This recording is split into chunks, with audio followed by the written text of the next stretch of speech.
है, दोनों में जमीन आसमान का अंतर है। तो लोग ब्रह्म को ही परमात्मा मानते हैं और कबीर साहब ब्रह्म से पार, उस पार ब्रह्म की बात करते हैं।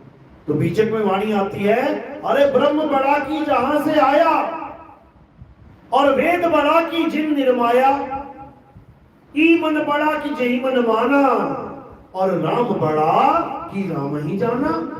ब्रह्म ब्रह्म कबीरा फिरे उदास, तीरथ बड़ा या तीरथ का दास।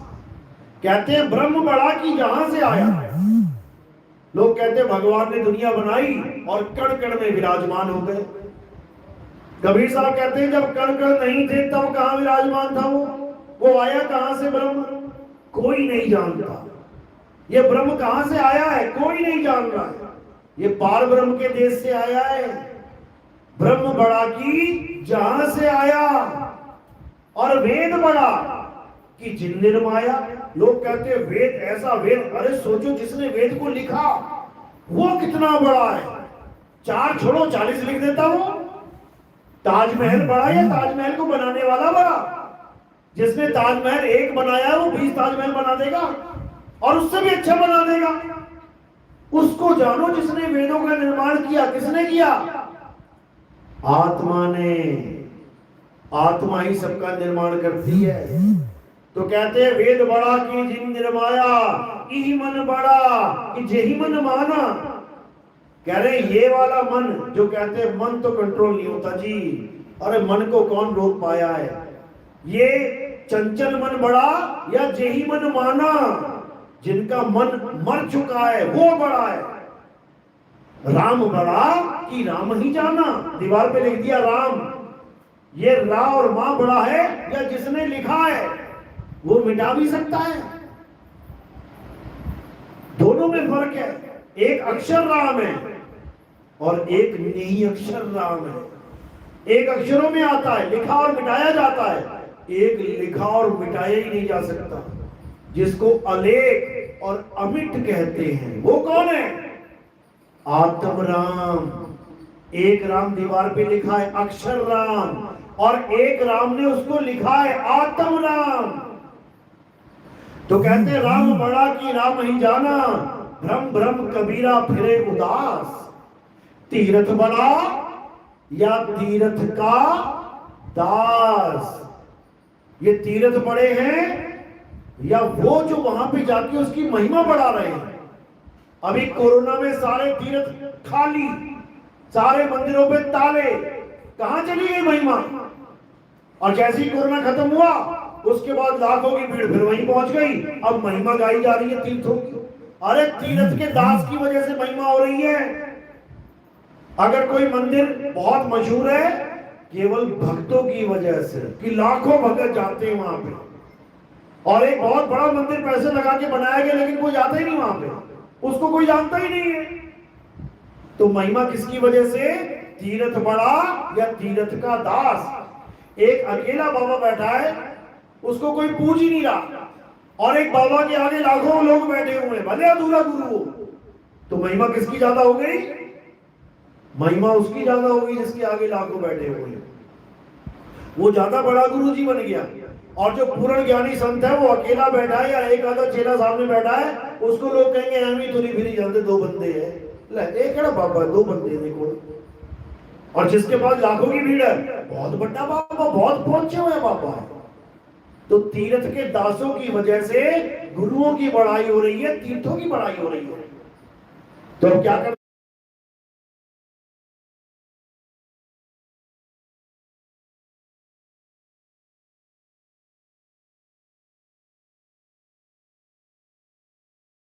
रही है? तीर्थों की बढ़ाई हो रही है। तो क्या करना है? और यह भेद काया से न्यारा पूछे बिरला को। ये काया से न्यारा भेद है।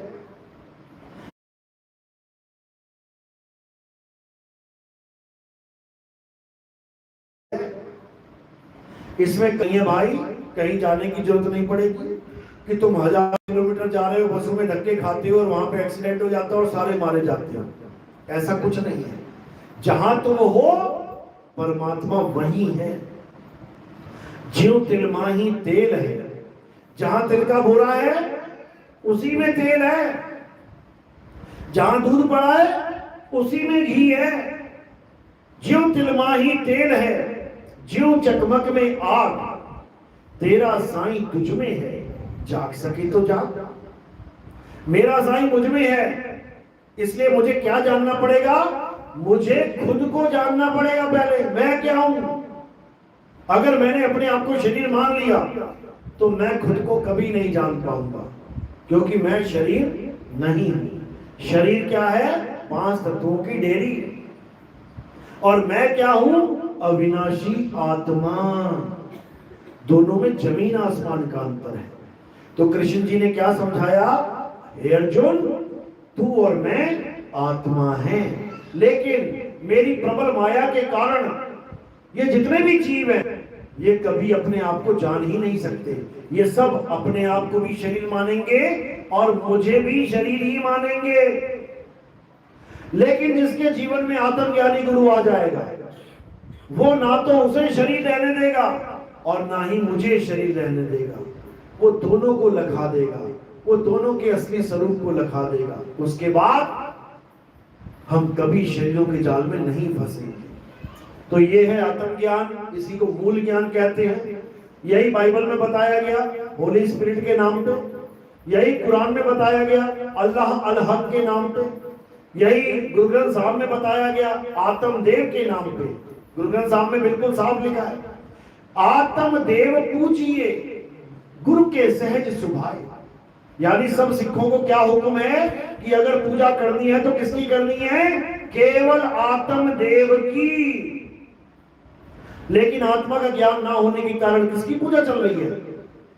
खुद देख लो, आत्मा की पूजा कोई नहीं कर पाया।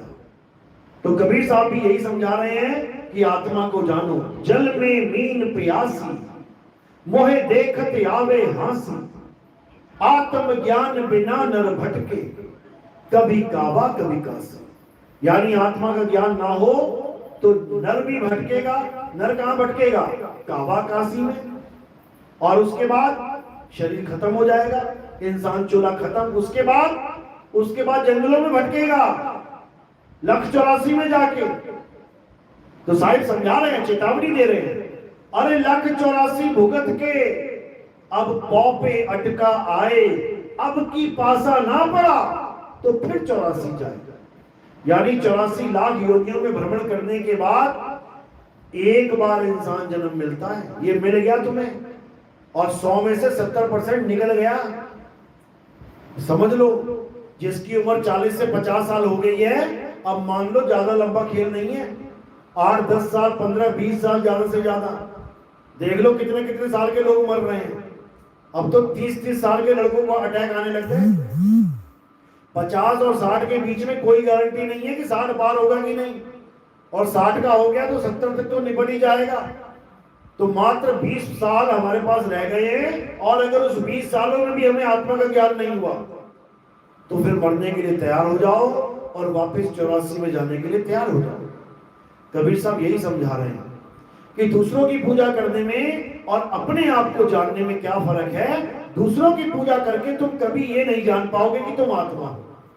यानी दूसरों की पूजा करोगे, किसी भी भगवान की पूजा करोगे तो समझ लो कि तुम्हें एक दिन मरना ही पड़ेगा, क्योंकि तुम जान ही नहीं पाए कि तुम क्या हो।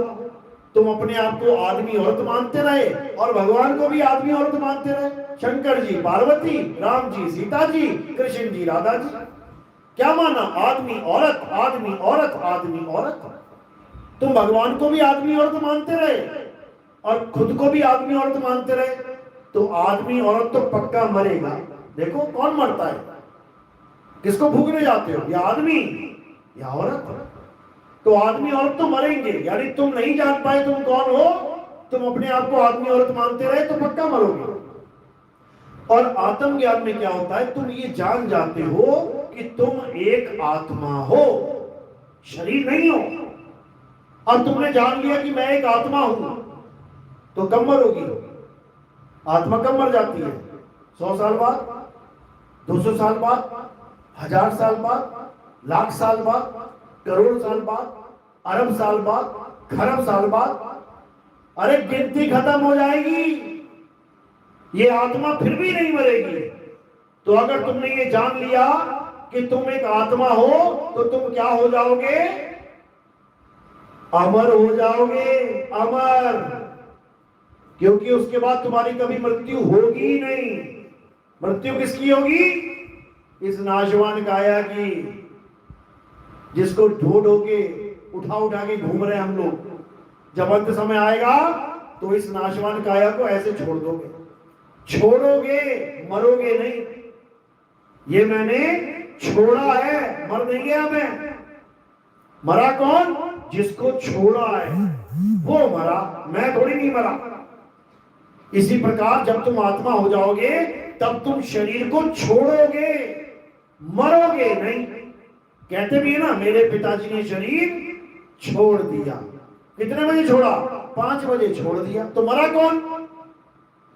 शरीर मरा, जिसको जलाने के लिए लेके जा रहे हो। पिताजी ने तो छोड़ दिया, पिताजी थोड़ी नहीं मरा है। समझो इसको, कोई नहीं मरता, कभी नहीं मरता। तुम कार्ड पे खुद ये गवाही देते हो लिख के कि मेरे पिताजी का स्वर्गवास हो गया। तुम खुद बताना चाहते हो दुनिया को कि मरे नहीं है। कहां चले गए? स्वर्गवास। यानी पहले वास कहां था? पहले जम्मू में वास था, अब वास कहां कर रहे हैं? स्वर्ग में। यानी चले गए, मरे नहीं। जैसे आज जम्मू में हो, कल मुंबई चले जाओ, चले गए, मरे नहीं। अगर मरी गए तो स्वर्ग कौन जा रहा है फिर? तो कोई नहीं मरता। मरता कौन है? शरीर। और ये मरेगा ही एक दिन। तो क्या करना है? इस मनुष्य चोले को पाने का क्या लक्ष्य है? आत्मज्ञान। अपनी आत्मा को जानो कि वो क्या है। उसी आत्मा को जानने के बाद तुम और परमात्मा एक हो जाओगे, एक। तो क्या बोला? सोई जाने जेहू देई जनाई, और जानत तुम्ही होई जाई। यानी परमात्मा की दया होती है तब जाके कोई आत्मज्ञानी गुरु तुम्हारे पास आता है और तुम्हें आत्मा का ज्ञान देता है। आत्मा को जानते जानते जानते तुम आत्मा ही हो जाते हो, आत्म देव हो जाते हो। फिर तुम में और परमात्मा में कोई भेद नहीं रह जाता। तत्व ज्ञान के आधार पर फिर तुम और वो एक हो जाते हैं। इसी को साहिब ने बोला है, अब तो जाए चढ़े सिंहासन। किसके सिंहासन पे? परमात्मा के सिंहासन पे ये जीव जाता है। अब तो जाए चढ़े सिंहासन, मिले हैं सारंग पानी, राम कबीरा एक भय, कोई न सके पहचानी। यानी ये जीव और पीव एक हो जाते हैं। इसी को गरीबदास जी ने बोला, अरे कोटि तो ब्रह्मा भये और कोटि भय ईश, साहिब तेरी बंदगी से ये जीव होए जगदीश। यानी वो नदी जो समुद्र से जुदा होकर भटक रही है, समुद्र को पाते ही समुद्र हो जाती है। नदी समुद्र में गिरते ही समुद्र हो जाती है, फिर नदी नहीं कहलाती। नदी तब तक कहलाती है जब तक धरती के सहारे भाग रही है, यानी चल अवस्था में है। गीता में अध्याय 2 में दोनों आत्माओं का जिक्र है। एक आत्मा वो जिसे जीवात्मा कहते हैं, उसका क्या ज्ञान दिया कि हे अर्जुन, ये शरीर जीवात्मा धारण करती है, बार बार पहनती है, बार बार उतारती है, इसी को जन्म मरण कहते हैं। ये जीवात्मा नाना प्रकार की योनियों में भ्रमण करती है। कभी औरत के गर्भ में आ गया ये जीव, कभी कुतिया के गर्भ में चला गया, कभी बकरी के गर्भ में चला गया, सारे गर्भों में भ्रमण करती है। तो एक आत्मा है जीवात्मा जो भ्रमण करती है, जैसे एक नदी भ्रमण करती है। चली केदारनाथ से UP, HP, MP, Maharashtra, Gujarat होती होती होती चलती जा रही है, चलती जा रही है। ये है जीवात्मा।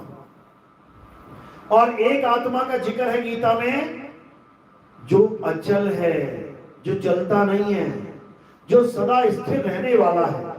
कौन से अध्याय में लिखा है? अध्याय 2 24वां श्लोक पढ़ो, क्या लिखा है उसमें? क्या लिखा है कि हे अर्जुन, ये आत्मा अछेद्य है, अशोष्य है, अदाह है, यानी इसको कोई छेद नहीं सकता, जला नहीं सकता, सुखा नहीं सकता। ये आत्मा अचल है। अचल यानी सदा स्थिर रहने वाली। हे अर्जुन, ये आत्मा सदा स्थिर रहने वाली है, ये अचल है, चलती नहीं है। ये आत्मा पुरातन है। पुरातन यानी पुरानी से भी पुरानी। एक विभाग होता है पुरातत्व विभाग, उसका मतलब क्या है? पुरानी से भी पुरानी चीजों के बारे में ढूंढना और बताना ये कितनी पुरानी है। पुरातत्व विभाग। तो सबसे बड़ा पुरातत्व कौन है? आत्मा ही पुरातन है। आत्मा से पुराना कुछ नहीं है, कुछ भी नहीं। तो उसी आत्मा का ज्ञान बताते हुए क्या बोला कि ये आत्मा अचल है, सदा स्थिर रहने वाली है, ये आत्मा पुरातन है, ये आत्मा ही सत्य सनातन है। जो आज हमें समझाया जाता है कि हम सनातनी हैं, हम सनातनी हैं, हमारा धर्म सत्य सनातन है, इसका मतलब ये नहीं है कि तुम मूर्तियां पूजो तुम सनातनी हो गए। मूर्ति किसकी बनाई है? राम जी की। कब आए थे? त्रेता में। उससे पहले वो कैसे पुरातन हो गए? उससे पहले विष्णु जी थे। विष्णु जी भी नहीं थे उससे पहले। अलग निरंजन था। अलग निरंजन से भी पहले वो कौन है? वो आत्मदेव है। आत्मदेव से पहले कोई नहीं है। देवों के देव महादेव आत्मदेव हैं। उसी आत्मदेव की पूजा करने वाले को सत्य सनातनी कहते हैं। यानी जो आत्मा के अलावा किसी को सत्य ना माने उसे सत्य सनातनी कहते हैं। और जो आत्मा के अलावा किसी की भी पूजा कर रहा है, पीपल की, गाय की, सांपों की, मंदिर मस्जिद गुरुद्वारों की, पत्थरों की, मूर्तियों की, वो सनातनी नहीं है भाई। उसको तुम कुछ भी बोल लो, हिंदू कह लो या कुछ और कह लो, मुसलमान कह लो, सिख कह लो, ईसाई कह लो, सब आत्मा के अलावा सबकी पूजा कर रहे हैं अलग अलग धर्मों में बना के। जो असली धर्म है वो क्या है? सत्य सनातन धर्म ही असली धर्म है। और हमारा धर्म क्या है? आत्मदेव को जानना, आत्मा को पहचानना। हे अर्जुन, जो सुख और दुख दोनों से ऊपर उठ के, जो तन मन 5 तत्व 25 प्रकृति 3 गुण इन 10 इंद्रियों से ऊपर उठ के आत्म तत्व को जान लेते हैं, वो स्थित प्रज्ञ कहलाते हैं। वही है असली सच्चे सनातनी। उनका कभी जन्म और मरण नहीं होता। वो इस भव सागर को पार कर देते हैं। वो मुझे यथार्थ रूप में जान लेते हैं। वो मुझे कभी शरीर नहीं मानते। मुझ में और उसमें कोई फर्क नहीं रह जाता। तत्व ज्ञान के आधार से हम एक ही हो जाते हैं। बस इतना ही समझना है। अगर ये समझ लिया तो समझो कि आप सत्य सनातनी हो गए। अब आपको कोई भरमा नहीं सकता। नहीं तो देख लो कितने हिंदुओं को मुसलमान बनाया जा रहा है, कितने हिंदुओं को ईसाई बना दिया। पंजाब में इतना बुरा हाल है कि हिंदू छोड़ो सिख धर्म वाले भी हालेलुया हालेलुया करते फिर रहे हैं। गुरुद्वारे वाले चिंता में आ गए कि ये तो सारे पंजाबियों को ईसाई बना देंगे। ऐसा हाल हो गया। केरल में 50% आबादी जो पहले 100% हिंदू थे, अब मुसलमानों ईसाई हो गए हैं। अब सरकारें बदल गई हैं वहां की, हिंदू वोट बचा ही नहीं है। समझो, हिंदू धर्म वाला कभी भी कन्वर्ट हो सकता है, लेकिन एक सच्चा सनातनी किसी माई के लाल में दम नहीं है जो उसको बदल के दिखा दे। क्यों? क्योंकि वो उसके साथ जुड़ जाता है जिससे सारी दुनिया चल रही है। बिना आत्मा के चलेगा कोई क्या? बिना आत्मा के ईसा मसीह चलेगा क्या? या बिना आत्मा के बाबा नानक चलेंगे क्या? या बिना आत्मा के और कोई चल के दिखाएगा क्या? तो सच्चा सनातनी उससे जुड़ जाता है जिसको आत्म तत्व कहते हैं। इसीलिए बोला गया था, जब आएगा भीषम मीसा, ना रहेगा ईसा, ना रहेगा मूसा, राज करेगा जगदीशा। भीषम मीसा का मतलब होता है पूर्ण ज्ञान, क्योंकि हिंदू धर्म में पूर्ण ज्ञान नहीं है। हिंदू धर्म का मतलब होता है जो हिंदू देवी देवताओं की पूजा करे। असली ज्ञान क्या है? सत्य सनातन धर्म में असली ज्ञान है। और इस दुनिया में एक ही धर्म है, 2 4 5 7 नहीं है। बाकी तो केवल पंथ हैं और नामों से चल रहे हैं। ईसा आए तो ईसाई हो गए,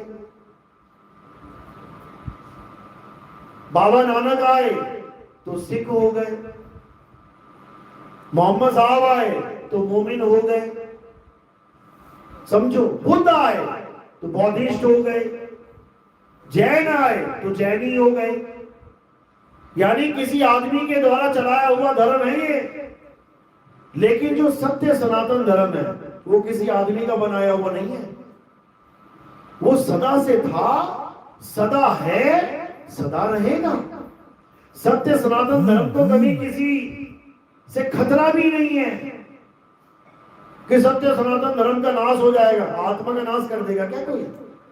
सारी दुनिया के पीर पैगंबर औलिया, सारी दुनिया के देवी देवता, सारी दुनिया के ऋषि मुनि एक साइड खड़े होके भी अगर आत्मा को श्राप दे दे, आत्मा तू मर जा, मर जाएगी क्या? वो ना मरने वाली। तो उसी आत्मा के ज्ञान को जानना है, उसी आत्म तत्व को पहचानना है, तब आप पक्के सत्य सनातनी हो जाएंगे। और अगर इन पेड़ पौधों की पूजा करने लगे तो पता क्या होगा? तो तुम पेड़ पौधे बना दिए जाओगे। तुम गाय की, सांपों की पूजा करने लगे ना तो गाय और सांप ही बन जाओगे। जड़ भरत नाम का एक ऋषि था, भागवत में आती है उसकी कहानी। जड़ भरत नाम का एक ऋषि था, सारी उम्र ओम नमः शिवाय, ओम नमः शिवाय, हरे रामा हरे कृष्णा करता रहा, वेद पुराण पढ़ता रहा, पूजा पाठ करता रहा। बूढ़ा हो गया, बुढ़ापे में एक हिरण का बच्चा उसके आश्रम में आ गया, उसने पाल लिया। अच्छी बात है, जानवर को पाल रहा है, जीव को पाल रहा है, खूब प्यार करे, खूब खिलाए पिलाए, अच्छी बात है। खिला रहा है पिला रहा है, रक्षा करे जानवरों से, कोई मार ना दे इसे, अच्छी बात है। एक जीव की रक्षा कर रहा है। उसके बाद एक दिन भजन में बैठा है, नाम जप रहा है। नाम जपते जपते मृत्यु आ गई। अब जैसी मृत्यु आई तो उसका ध्यान कहां जा रहा है? अरे हिरण का बच्चा, कोई जानवर ना खा जाए, भूख लगेगी तो कौन उसको घास देगा, प्यास लगेगी कौन पानी देगा, मैंने तो बांध रखा है इसको, ये तो बना बना मर जाएगा। अच्छा सोच रहे कि बुरा सोच रहे हैं हिरण के बारे में? अच्छा सोच रहे, जीव पर दया कर रहे हैं, उसकी केयर कर रहे हैं, तो इसका फल भी अच्छा ही होना चाहिए था। किसी के बारे में अच्छा करोगे, अच्छा सोचोगे तो अच्छा ही मिलना चाहिए ना। क्या फल मिला? क्या बन गया? सुनी कहानी की नहीं? हिरण का बच्चा बन गया। हिरण का बच्चा बन के हिरण के गर्भ में बैठ गया जाके। अभी तो किसी को याद करोगे तुम्हें? किसी ने कुत्ता पाल रखा तो कुत्ता याद आएगा। अभी किसी ने भैंस पाली हुई तो सोच रहा है सत्संग कब खत्म हो, भैंस का टाइम हो गया, भैंस ही बनोगे जाके। अगर अंत समय में भैंस का याद आ गई तो अंत समय में कुत्ता याद आ गया तो कुत्ता बन जाओगे। अंत समय में सांप याद आ गया, सांप बन जाओगे। सांप की पूजा करते हैं कई लोग, नाग देवता करते पूरा जन्म बिता देते हैं, तो अंत में कौन दर्शन देगा? नाग देगा। तो क्या बनेगा? नाग ही बनेगा। याद रखना, कबीर साहब मोहर लगा रहे हैं, अंतमता सोगता, याद रखो। तो कह रहे जहां आशा तहां वासा होई, और वाह को रोक सके ना कोई। किसी को तो याद करोगे मरते हुए, शरीर को भी याद कर लिया तो शरीर तो मिलेगा। बच नहीं सकते, लेकिन बच भी सकते हो। कैसे? कबीर साहब समझा रहे हैं। अरे बचना चाहो काल जाल से तो चीनो शब्द हमारा, और कहे कबीर अमर कर राखूं जो निज होए हमारा। कबीर साहब कहते हैं अगर बचना चाहते हो तो एक ही रास्ता है। क्या रास्ता है? 24 घंटे आत्म देव को याद करो। 24 घंटे केवल आत्म देव को याद करो। तो जब 24 घंटे आत्म देव को याद करोगे तो मौत 24 घंटे में ही तो आएगी कभी ना कभी। 1 बजे आ गई, 2 बजे आ गई, 3, 4, 5, 6, 7, 8 कभी भी आएगी तो 24 घंटे के बीच में ही। तो तुम 24 घंटे किसको याद कर रहे हो? आत्मदेव को। तो जिसको याद करोगे वही हो जाओगे। बस एक ही रास्ता है बचने का, इसके अलावा 1,84 तैयार है। पहचान भी नहीं पाओगे कि मेरा बेटा मरा था, क्या बन के आ गया। जिस मुर्गे को तुम कटवा के लेके आ रहे हो तो तुम्हारा बच्चा ही होगा बैठा हुआ मुर्गा बन के। जिस बकरे को तुमने कटवाया वो मैं कर रहा है, माँ मैं, पापा मैं, कहा मैं। काट के ले आए उसको, पहचान नहीं पाओगे शक्ल अपने बच्चों की। ये प्रकृति शक्ल बदल देगी उसकी, मुर्गी बना देगी उसे, बकरा बना देगी, सांप मच्छर बिच्छू पता नहीं क्या बना देगी, पहचान तक नहीं पाओगे। अभी मौका है, खुद भी आत्मदेव का सिमरन करो, अपने बच्चों को भी आत्मदेव का सिमरन करवाओ। उससे क्या होगा, उससे दोनों अमर हो जाएंगे, शरीर छूटेगा और तुम अपने आप में स्थित हो जाओगे। इसी को स्थित प्रज्ञ कहा है गीता में। हमने क्या बनना है, स्थित प्रज्ञ बनना है। हमने जपी तपी सन्यासी नहीं बनना, ये जपना तपना छोड़ देना है, नाम है जप में, नाम है तप में, छोड़ देना है। क्योंकि वेदों में भी क्या बताया गया है, तपोराज राजो नरकम, तपस्या करने से राजपाट मिलता है और राजपाट के भोगों के बाद नरकगामी हो जाते हैं। तो जप और तप हमें कहां लेके जा रहे हैं, डायरेक्टली नरकों में। इसलिए हमने जब तब करना ही नहीं है, 24 घंटे बस एक काम करना है, उस सत्य सनातन को सदा याद रखना है, सदा उसका एहसास करना है। उससे क्या होगा, उससे जन्म मरण का ये बंधन खत्म हो जाएगा, सदा के लिए मुक्त हो जाओगे। बोलिए परमपिता परमात्मा की सदा ही जय। मेरी बात समझ में आ रही है? 1% भी अगर आई हो तो हाथ खड़ा कर दो। जिसके सच में करना हो, देखा देखी नहीं, लेफ्ट हैंड में हाथ खड़ा करता, मैं भी कर देगा। जिसको सच में कुछ समझ में आया है वो हाथ खड़ा करो। चलो, तो आगे का ज्ञान आप कहां सुन सकते हो, YouTube चैनल कहत कबीर सुनो भाई साधु नितिन दास, या फिर आप YouTube पे लिखोगे नितिन दास के सत्संग तो आ जाएंगे। एक एक करके सत्संग सुनना शुरू कर देना। आपको असली चीज जो जीवन में प्राप्त करनी है, आपको वो समझ में आने लग जाएगी। पूजा पाठ कोई बुरा नहीं है, मंदिर मस्जिद गुरुद्वारे जाना कोई बुरा नहीं है, लेकिन उसकी एक सीमा होती है। पढ़ाई करना बुरा नहीं है, पढ़ो लिखो, लेकिन 90 साल का बूढ़ा भी जा रहा है 5वीं में बैठने, उसको पूछे बाबा तू कितने चल रहा, मैं 5वीं क्लास में बैठक चल रहा, तो वो सही नहीं है। यानी पढ़ाई कब तक, 18 साल 20 साल 25 साल तक, उसके बाद कमाई करनी है। अगर तुम्हारा बच्चा सारी उम्र पढ़ाई करता रहे ना, मरते जब तक तुम कहोगे फिटे मुंह तेरे, पढ़ता ही रहा सारी उम्र, कमाए तो है नहीं कुछ। इसीलिए मंदिर मस्जिद गुरुद्वारा चर्च पढ़ाई का काम करवाते हैं। पढ़ाई यानी वहां पे ग्रंथ है, ग्रंथ पढ़ते हैं ना। मंदिर गए तो क्या पढ़ेंगे, गीता। मस्जिद गए तो क्या पढ़ेंगे, कुरान। गुरुद्वारे गए तो क्या पढ़ेंगे, गुरु ग्रंथ साहब। चर्च गए तो क्या पढ़ेंगे, बाइबल। तो पढ़ाई तो चल रही है ना वहां पे, लेकिन हमने क्या करना है, कमाई। तो पढ़ाई खत्म करके कमाई करना है। कहते ना बाबा ये बड़ी कमाई वाला बाबा है, ये कोई नहीं कहता बड़ी पढ़ाई वाला बाबा है। पढ़ाई को तो बिल्कुल जीरो बोला है। पोथी पढ़ पढ़ जगमुआ और भयो ना पंडित कोई, एक है आखर बीव का और पढ़े सो पंडित होए। उस परमात्मा के एक अक्षर को जान लो, तब समझ लो कि कमाई चालू हो गई।